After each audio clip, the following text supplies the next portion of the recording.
हम में से किसी एक को भी नाम पसंद नहीं आया तो वो नहीं रखेंगे। ओके, लॉजिक है। हाँ तो फिर डन हुआ। हमेशा की तरह।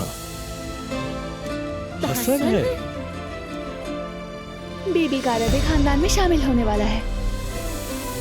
बेबी रूम की तैयारी तकरीबन मुकम्मल हो गई है। अब तक आप सबकी मदद हर लम्हा महसूस की है और इसीलिए मैं चाहती हूँ कमरे में आप सबकी कोई निशानी मौजूद हो। पहली यादगार मेरे बचपन की होगी।